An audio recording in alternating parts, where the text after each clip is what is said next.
Episode 400 na tayo, naabot kami na pangarap. Araw ng Martes mga kapuso.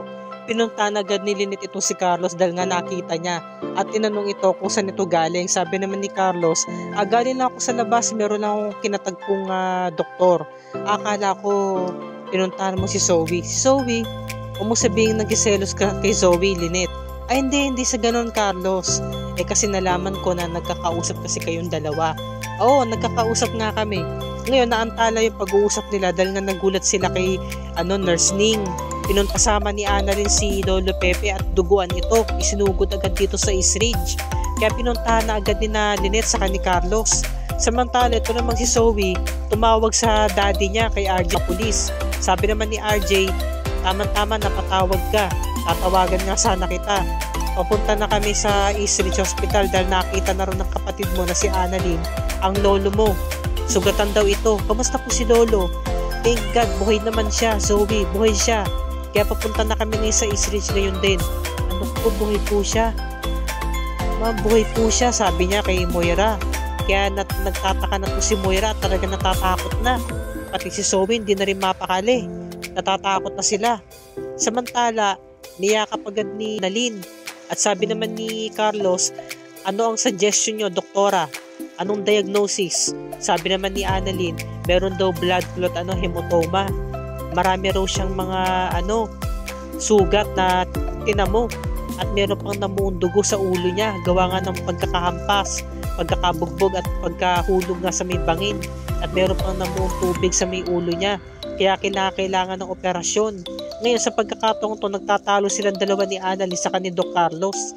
Sabi ron ni Doc Carlos, mas maigi, butasin daw yung ulo niya ng 2 beses. Sabi naman ni Doc Lindon, agree ako sa suggestion ni Dr. Santos, Doc. Please pakinggan niyo po siya. Gawin po natin ito para kay Sir Pepe. Nakikiusap si Annalyn, sabi niya, ipaglalaban niya to. Di ba yung kagustuhan niya, alang-alang sa lolo niya. At sa pagkakataong ito, natigil na nga yung pagtatalo nilang dalawa dahil biglang dumating si RJ saka si Giselle. Sabi ni Giselle, ano bang plano niyong gawin? Sabi ni Annalyn, sinabi niya na. Tapos, may kipagtalo na naman si Carlos. Sabi ni Giselle, enough, tama na. Makikinig ako sa suggestion ng pamangkin ko kay Annalyn. Siya lamang susundin ko. Sige na, gawin niyo na yung mga procedures, simulan niyo na yung operasyon para maligtas si Papa. Talagang nag-hysterical na si Giselle. Ngayon, sabi naman ni Carlos, sige na mga nurses, puntahan nyo na. Dalhin nyo na yung pasyente sa ER. Ngayon, ito na nga. Sabi naman ni Moira, paano na yan? Kasalanan mo to eh. Kung tutulak mo na nga lang si matanda, dapat nilakasan mo pa. O hindi kaya naman, hinagisan mo ng bato para ma-double dead, para matiyak mo. Tama na mami, nangyari na. Iniisip mo pa ba yan ha? Talagang pinapanalangin mo sa akin na magdasal pa ako sa Panginoon. Sa tingin mo, papakinggan tayo ni Lord sa mga kasamaang ginawa natin. At nakokonsensya ka pa, Zoe. Alam mo, wala akong pakialam kung sino man yung Panginoong sinasamba mo. Sumamba ka sa demonyo o kahit saan sa ribulto, wala akong pakialam. Basta tayo importante, tuluyan ng mamatay ang matandang yan, Lolo Pepe mo. Dahil yan ang salo sa buhay natin. Yan ang magpapabagsak ng mga plano natin kung ayaw mo makulong tayo. Sabi niya, sinisisi ni Moira si Zoe sa pagkakataong ito dahil nga talagang natataranta na sila, hindi na sila mapakali. Buhay pa pala yung pinagsabuhay nila. Samantala, nagpe-prepare na nga si Annalyn at maghuhugas na nga ng kamay. Tinanong siya ni Carlos, Dr. Santos, okay ka lang ba? Nagawin mo tong procedure na to. Sabi naman ni Doc Lindon, I agree with Doc. Same question, Dr. Santos. Dahil lolo mo yung operahan mo. Sabi ni Annalyn, kailangan ko po itong gawin para kay lolo. Hindi po ako mapapanatag kung wala po akong gagawin. Lalabanan ko po itong takot at pangamba na nararamdaman ko. At kapag gumaling na si lolo, magsasalita siya. Sasabihin niya kung sino yung mga taong sangkot sa krimen na to. At pagbabayarin ko sila sa mga kasalanan ginawa nila. Sa pagkakataong ito, dumating na nga yung mga demonyita mag-ina. Sabi ni Moira, mag-ingat ka, kailangan mag-act normal ka para hindi sila makahalata. Ngayon biglang dumating si Giselle saka si RJ. Galit, Moira, alam ko may kinalaman ka rito. Kakampi mo si Balahaja, binabayaran mo siya para kinalaman, sabi ni Giselle. Talagang gagawa ka pa ng storya, alaman ka. Robert, Nagbigay na nga ako ng 10 million, di ba, pandagdag sa, di ba, ransom kay Papa. Sa tingin ba pag-iisipan ko pa na masama si Papa sa pagkakataong ito? Sabi naman ni Zoe, Dad, tama na yan, Tita Giselle. Maghapon kami magkasama ni Ma'am, magkasama kami. Ay naku Zoe, sino pa ba maniniwala sa mga sinasabi mo? Ngayon biglang dumating yung pulis, si Chief Officer, sabi niya, Ma'am Giselle, Dr. Tanyag, meron po kami update sa inyo. Nang halugog po namin yung area at nakita po namin yung money for ransom para po sa papa ninyo. Nagkakahalaga po ito ng 70 million. Kaya po, naasikaso na po namin para po maibalik po sa inyo. Sabi naman ni Giselle, 100 million yun na. Sabi ni Moira, o kita nyo na, meron pa naiwang 70 million. Kung yun, kasabot ko si Balahajay, di sana, tinangay ko na yung pera, hindi ko na sana binigay sa inyo. Sabi naman ni Zoe, tama na po yan. Sabi naman ni Chief Officer, baka po nakuha na nung kasamahan nila nakatakas. Yung nga si Dax, di ba yung 30 million. Sabi naman ni Giselle, ay nako Zoe, walang maniniwala sa mga hindi na bebenta sa amin yung mga pakulo ninyo, pati yung mga paliwanag ninyo. At syempre, nagdadrama tong Zoe, sabi niya, bakit ba hindi nyo ako paniwalaan? Lagi na lamang kami yung mali. Nag-back out si Zoe, ang drama, nag-iiyak. Ngayon, sabi naman ni Chief Officer, sige po, Ma'am, Giselle and Dr. Tanyag, babalitaan ko na lang po kayo, alis na po kami.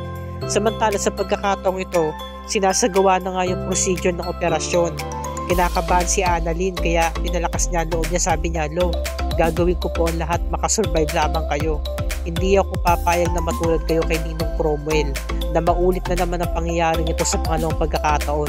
Kailangan mapanagot sa batas ang mga taong may kasalanan nito sa'yo. Ngayon ito namang si Zoe umiiyak.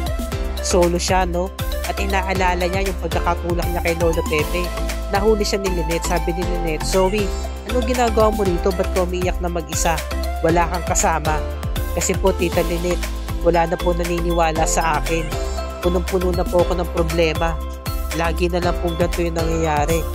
Wala po naniniwala sa akin. Dumagdag pa po itong problema to na tinatamasa ko.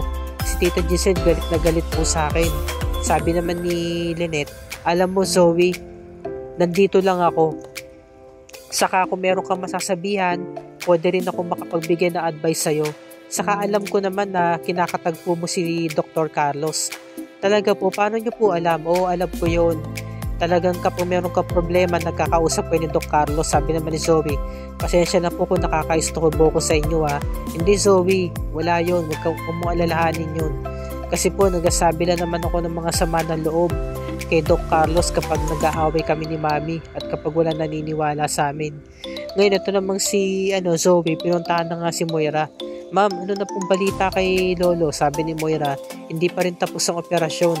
Ngayon, dumating si Doc Carlos para ibalita nga sa pamilya na okay yung operasyon, successful daw. Kinakabahan pa nga si RJ saka si Giselle.